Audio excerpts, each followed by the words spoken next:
I want to give you a little bit of context. I guess I should have mentioned really quickly about this section 10.5 that we're starting.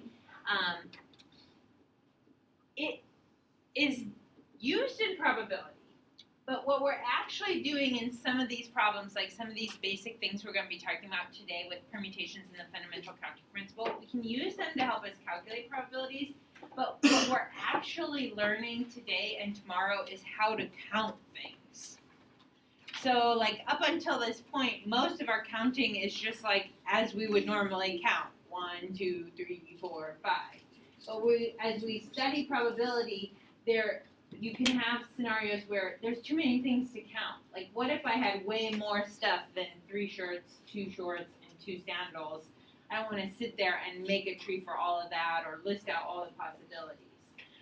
And we saw some of that already earlier in the chapter when we did that question at the very beginning where it was like there were 5 days of a game show, and you could choose between door number 1 or door number 2, and it's either a win or a loss.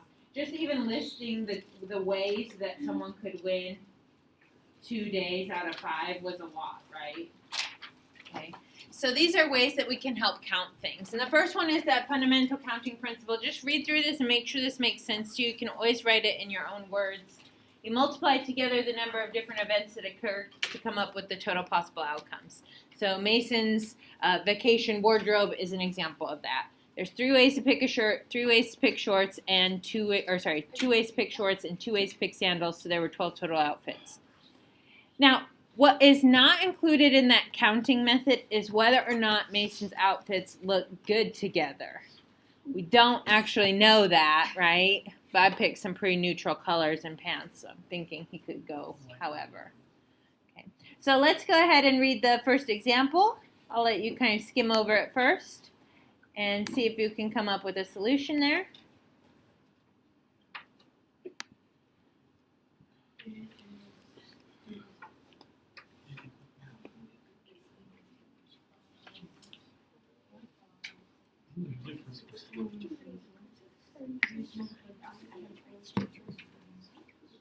Do we have an answer for example 1? 36.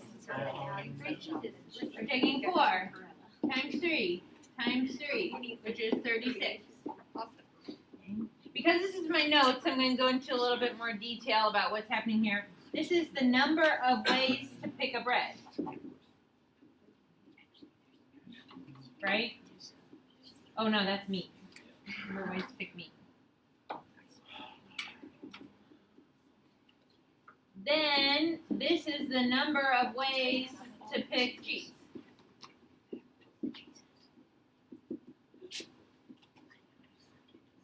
And finally, this one represents the number of ways to pick bread.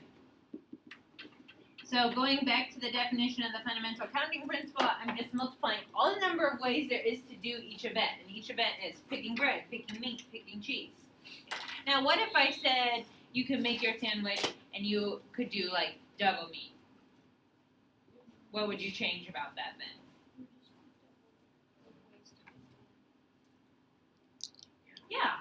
So, yeah, I would say you would do like 4 times 4 times 3 times 3 because you get a chance to pick a second meat. Maybe you pick the same, maybe you pick something different. Okay. So you have to like think about, most of the time when I ask these questions, I mean like picking one of each. Okay? And if you're ever concerned on a quiz or a test, if I'm not specific to that, let me know and I will try to address that. Okay, moving right along. Example 2. Read through it, talk to your pod, see what you come up with. I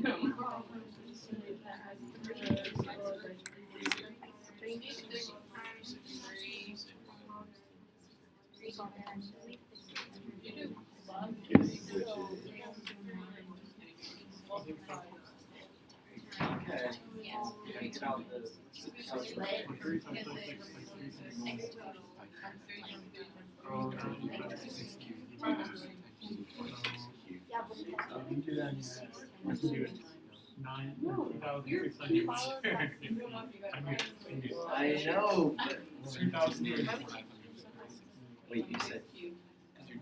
Is that right? times 1,000. Okay, let's come together and talk about example 3. We're going to create Omaha or Papillion, I don't know if it's the Douglas County license plate, that has 3 letters followed by 3 digits. And this is the one time I'm going to tell you, and then I expect you to know, there are 26 letters in an alphabet. There are 10 digits. Okay, digits are not numbers like 1 through 100. Digits are single numbers, right? So we have 1 through 9 and 0, which is a digit. Okay.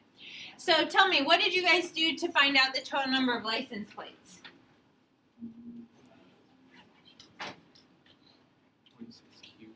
26 cubed times 10 cubed. So if I write that out in expanded form, that's 26 times 26 times 26 times 10 times 10 times 10. And I'd expect that to be a fairly large number, right? I got 17,576,000.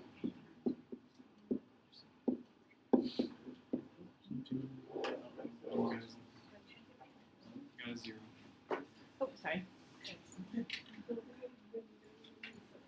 Okay, now what would change in example 3 when it says the letters and the numbers cannot be repeated?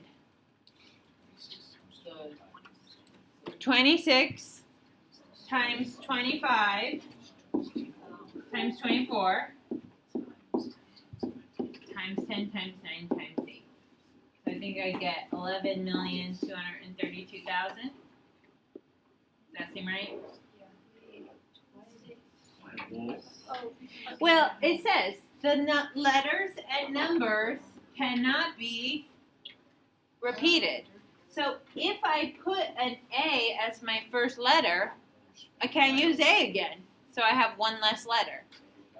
And if I put a B in, I can't use A for my third one. I can't use B for my third one. So now I only have 24 to choose from. Does that make sense? Good. Okay, next up we're going to start, that's all fundamental counting principles. Just multiply the number of ways that you can make each choice. I will say this, and maybe you want to write this in the margins there by those 2 examples.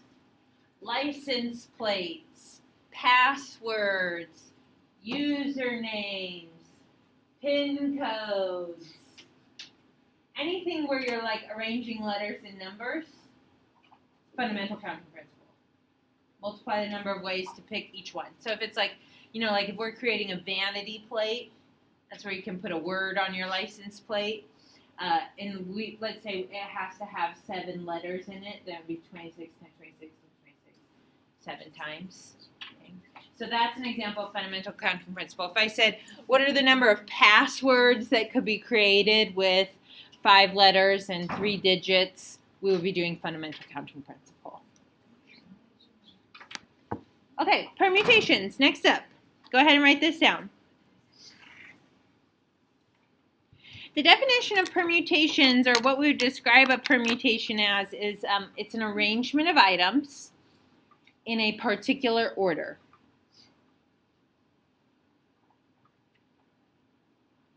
And so today, as we progress through our notes, everything is going to be all about like order and an arrangement of items. So I'm going to put here today, order matters. Okay. Order matters in this arrangement of items, whatever that item may be. Okay. Tomorrow, we're going to talk about something called a combination. And combinations and permutations are 2 ways that we can count things really quickly. But in a combination, order doesn't matter. And we'll talk more about that tomorrow. Okay, but just kind of be aware that that's going to be happening. Okay, so we're going to do an example. Suppose 5 people are going to the movies. How many ways can they arrange themselves in a row with 5 seats available? So I'll give more context to this example just to kind of see why we're going to say that the order matters here. So suppose, what's a movie that we might want to go see? Okay, we're going to the Lego movie. You got you and 4 friends. You're going to the Lego movie. You go to concessions, get all your stuff, and you walk in, and there is your favorite math teacher, Miss Cronky, sitting right in a row with 5 seats. And so naturally, you and all your friends are probably fighting about who's going to get to sit next to Miss Crunky during the Lego movie. So, for the first person who gets to sit next to Miss Crunky, that lucky, lucky soul, how many ways can we pick that person? 5. There's 5 of you. You and your 4 friends, right? There are 5 ways to get someone right next to Miss Crunky. And then once Hannah gets her spot right next to Miss Crunky and she's all settled in, how many ways can you pick a person to sit next to Hannah? 4. Then 3 and 2. Then there's 1 friend left, 1 seat, so there's 1 way to get them in that spot. And we just multiply those numbers together and we get, I think, 120 ways.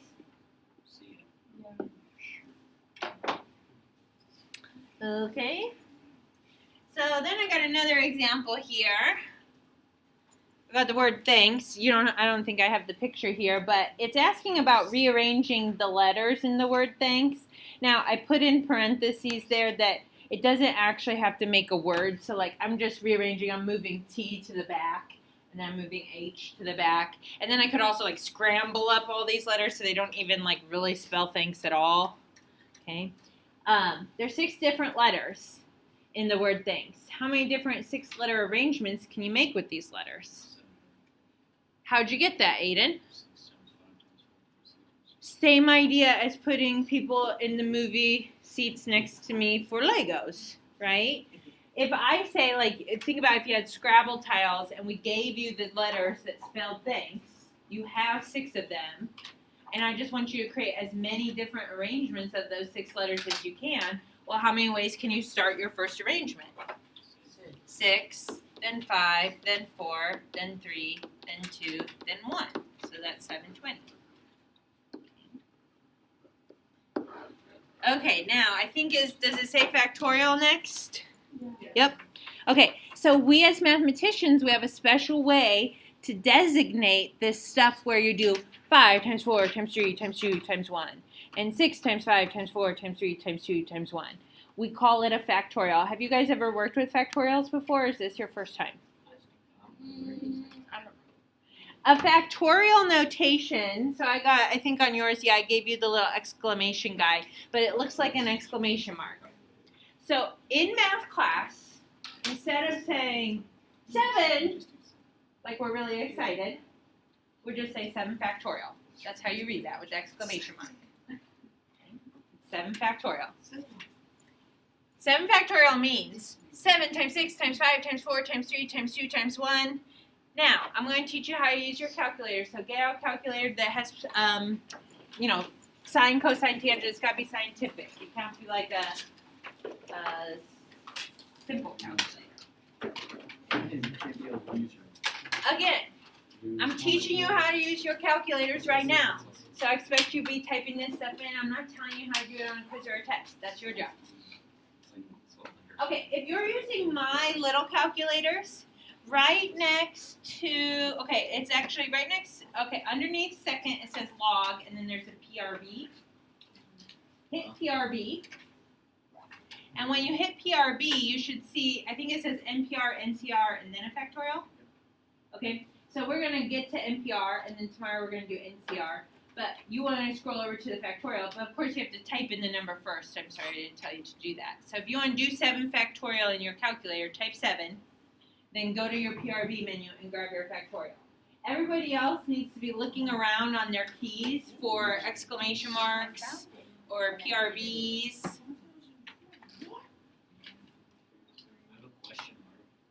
I think it's this.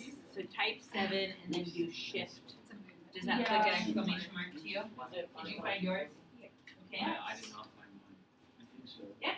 Is it 5040? Okay, you hit math.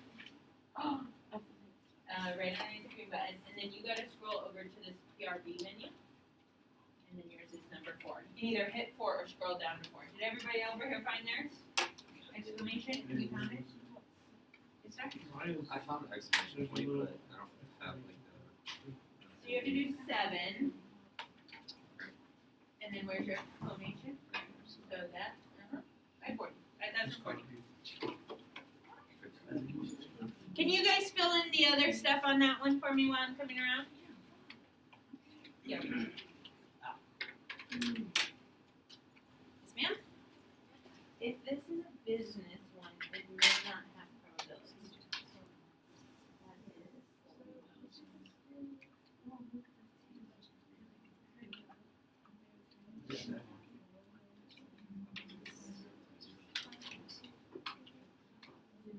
Yeah. One and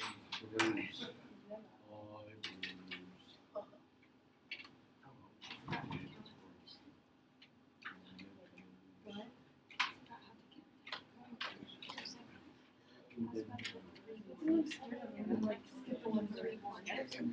Did you find yours? I do that in my name too.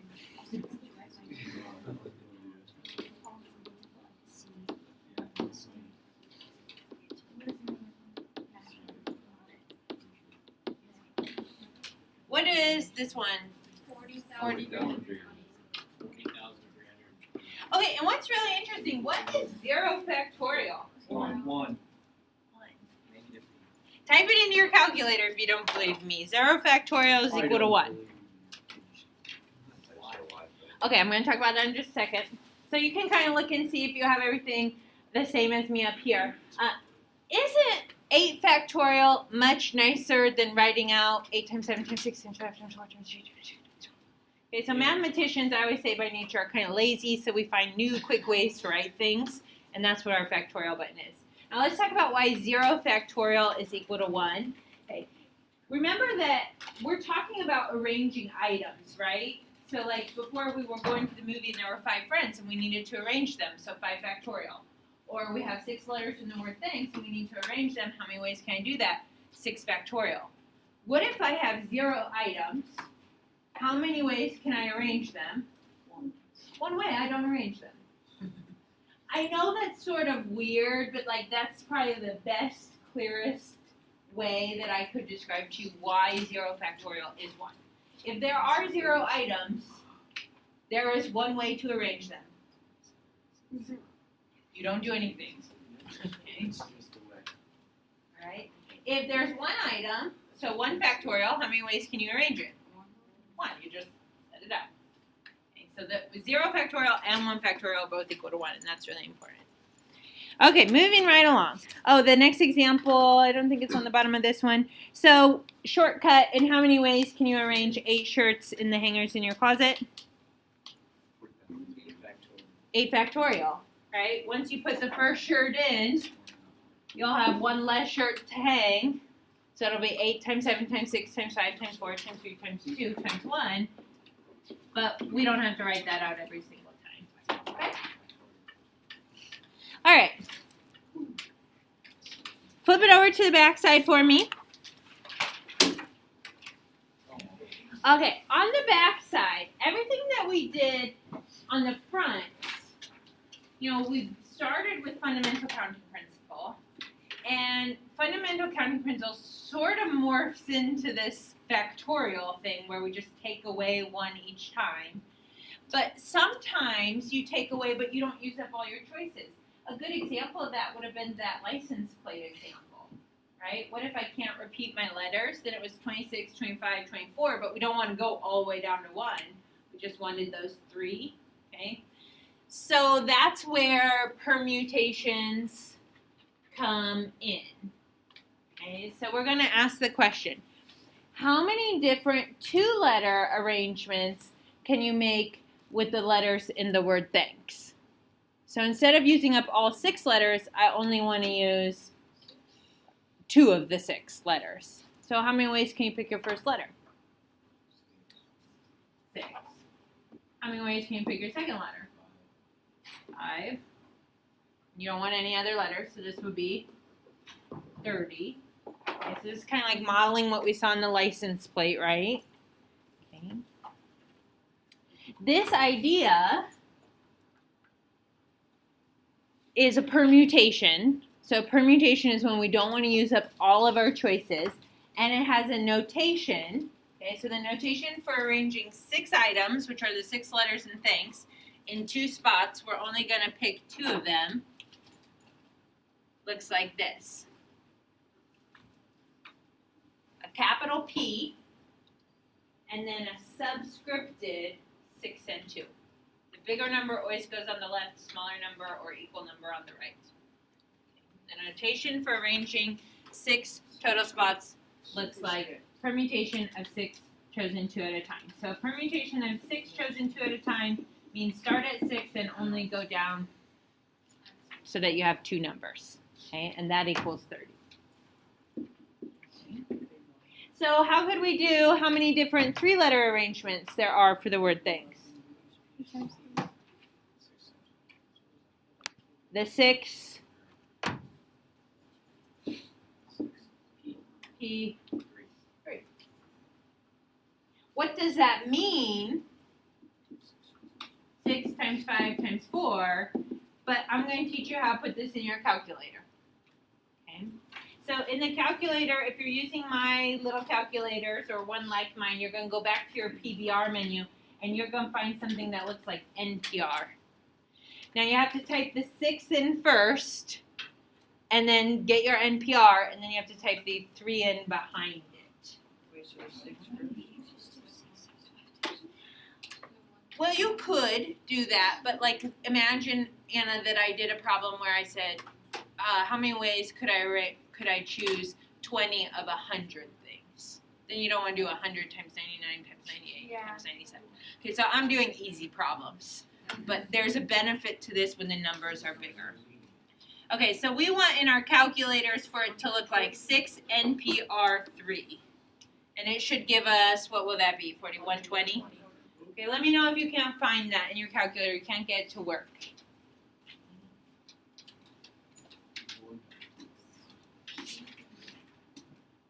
Where was your factorial? That's all right.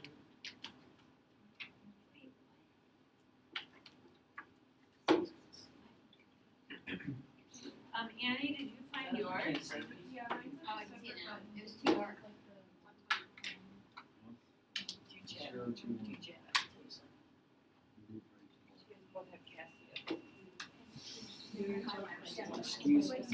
Oh, yeah. NPR. Good. Anybody else having trouble finding theirs or getting theirs to work? You have to do 6.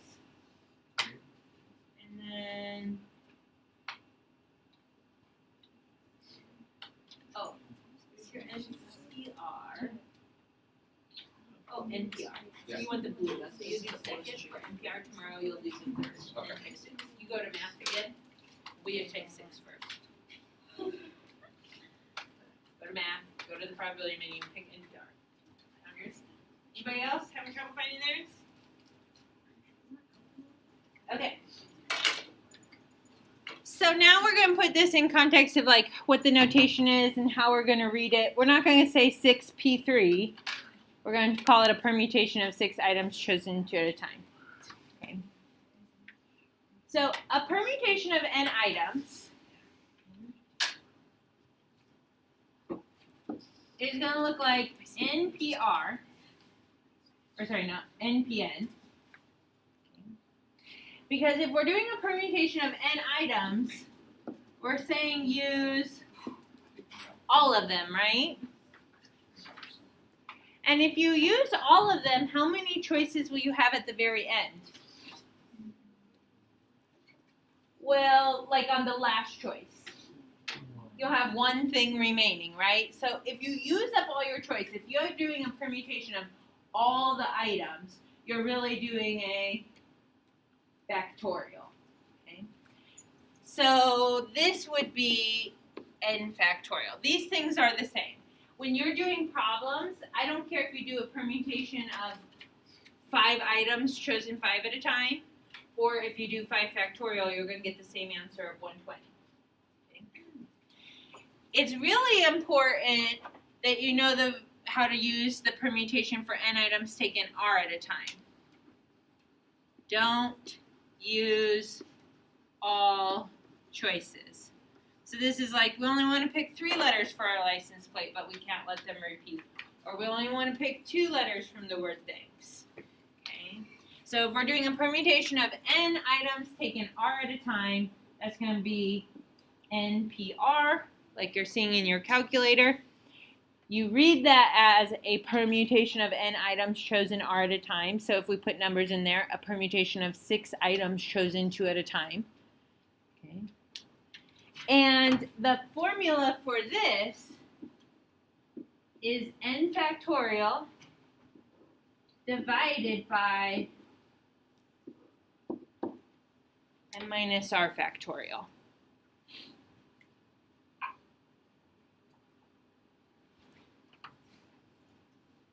Okay, so let's think about that example we already did with the letters and the word things. Permutation 6, choose it or pick 2 at a time. The formula, what it's doing, we know what it is, 6 times 5, right?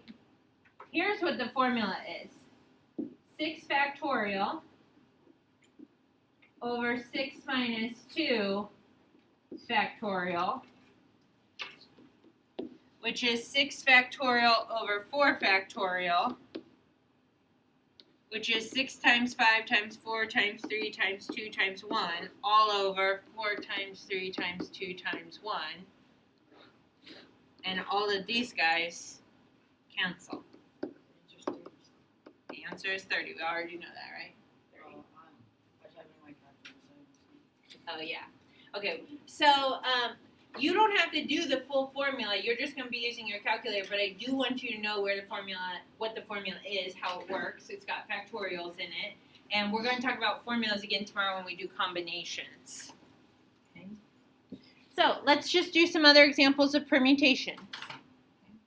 Now, I want you to practice typing this into your calculator. Permutation of 7, pick 3 at a time. So tell me what that answer is. 210. And alternately, a permutation of 7, pick 3 at a time also means 7 times 6 times 5. So essentially, that's like a fundamental counting principle where I'm reducing the amount of choices. Okay.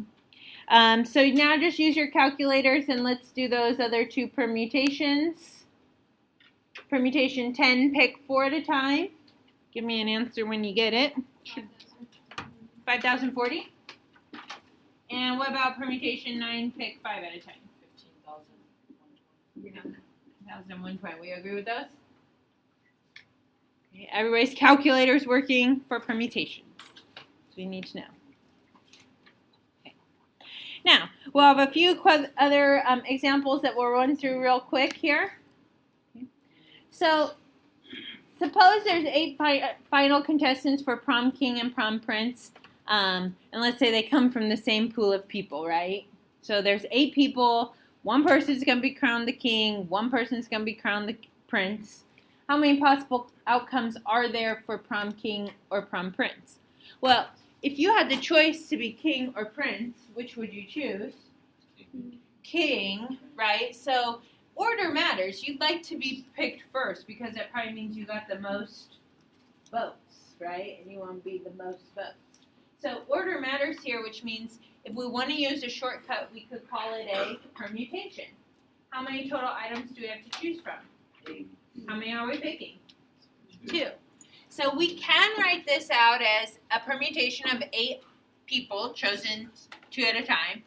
Or you could have said there's 8 ways to pick a king and 7 ways to pick the prince because the king is not also the prince.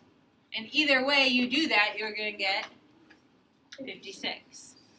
So something interesting right here in these examples is you can use the shortcut notation in PR. You can use the fundamental counting principle like we saw earlier, and you're going to get the same answer either way.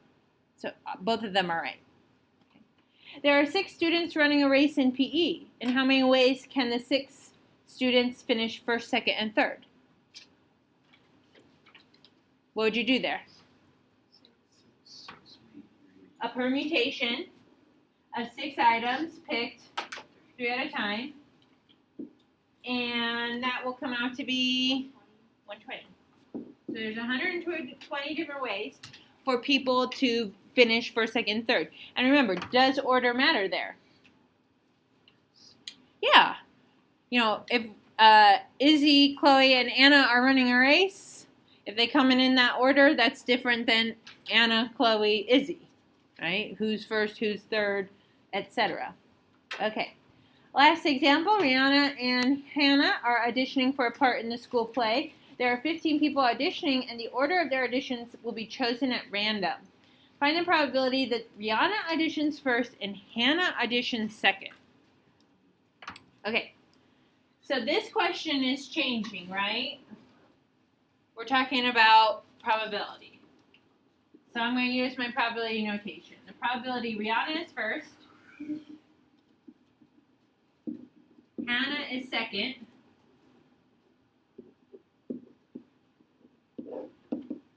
So in terms of my probability, my favorable outcome is that they go in that order. So how many ways can Hannah come in first and Rihanna come in second?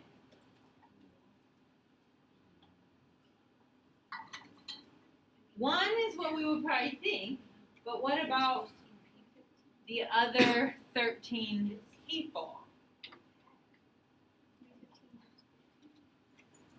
So there's one way for Rihanna to be first, right? There's one way for Hannah to be second. And how many ways can we order the other people? Just 13 ways to put 13 people in different orders? 13. Use your mathematical language there, 13 with the exclamation thingy. Factorial. 13 factorial. Yes. Because then it's like 13 ways to pick the next person, 12 ways to pick the next person, so on, so on, so on. What's the total number of ways we could order those people? I gotta count. 6,200,000,000. Oh, no, I meant for the denominator. But yeah, it's going to be a big number. I'm not even going to write it down. Okay. What about for the denominator? What are the total outcomes possible? 15 factorial. We have to do all the ways to order all the people where Rihanna and Hannah aren't first, right? This is just like, technically Rihanna and Hannah could be last. You're terrible. Don't say that. They're great. Now, 13 factorial over 15 factorial, you can type that into your calculator with factorials. You could also think about what will cancel from numerator to denominator. What will be left over in the denominator after you cancel out 13, 12, 11, 10, 9, 8? Only 15 times 14.